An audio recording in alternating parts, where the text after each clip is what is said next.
ആറ്റുനോറ്റുണ്ടായൊരുണ്ണിതൻ കാൽപേരുമാറ്റത്തിനായി കാതോർത്തു തോറ്റുപോയി കുറി വരാൻ പറ്റില്ലെന്നവൻ എന്തു പറ്റിയെന്നാധീറി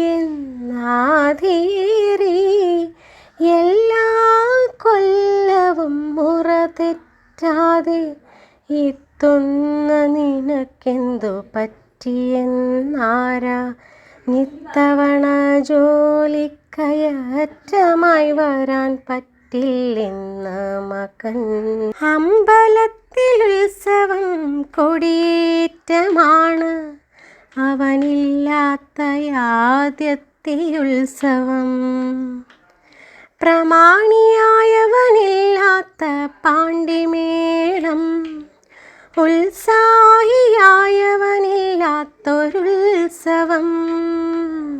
മൺമറഞ്ഞയവൻ്റെ അച്ഛൻ ഹൃദയപൂർവം ക്ഷമിക്കട്ടെ. ദൂരദേശങ്ങളിൽ ജോലി ചെയ്യുന്ന മിക്കവരും തൻ്റെ നാടും വീടും മറന്ന് പണം നേടുവാനുള്ള ഓട്ടപ്പാച്ചിലുകളിൽ ഏർപ്പെടുന്നു. നമ്മളെ ഒന്ന് കാണുവാൻ, ഒന്ന് കണ്ട് കൊതി തീരെ സംസാരിക്കുവാൻ, സമയം ചിലവിടാൻ ആഗ്രഹിക്കുന്ന ചിലരുണ്ട് സ്വന്തം മണ്ണിൽ, നാലുകാൽ താങ്ങി നിൽക്കുന്ന സ്വന്തം ഭവനത്തിൽ. ജീവിതത്തിൽ എല്ലായ്പ്പോഴും അവരോടൊപ്പം ഉണ്ടാവുക അസാധ്യമാണ്. പക്ഷേ അവർ ആഗ്രഹിക്കുമ്പോൾ അവരോടൊപ്പം ഉണ്ടാവുക എന്നത് നമ്മുടെ പ്രഥമ കടമയാണ്. പണത്തിൻ്റെ പിന്നിലുള്ള യാത്രകളിൽ മറക്കരുത് ആ മുഖങ്ങൾ. മറന്നാൽ നാം ജീവച്ഛവമായി എന്നാണർത്ഥം. കേരള സംസ്കാരം നിന്നു പോകുന്ന ഒരു സ്ഥിതി നാം ഇന്ന് കാണുന്നു. അത് നശിക്കാതെ സംരക്ഷിക്കേണ്ടതും നമ്മുടെ യുവജനയുടെ കടമയാണ്.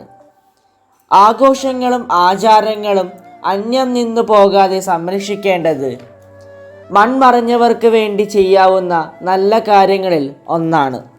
അവൻ മണലാരണ്യത്തിലാണ് സ്വന്തം മണ്ണിനെ, അസ്തിത്വത്തെ വിട്ട് പരദേശത്ത് സുഖമന്വേഷിച്ചു പോയവൻ. നാടും വീടും ബന്ധവും കൈവിട്ട് മൂഢസ്വർഗം തേടിപ്പോയവൻ. കൊല്ലം ഒന്നുപോലും മുടങ്ങാതെ വന്നെത്തും അവൻ ഈ ആണ്ടിലെല്ലാ പോൽ.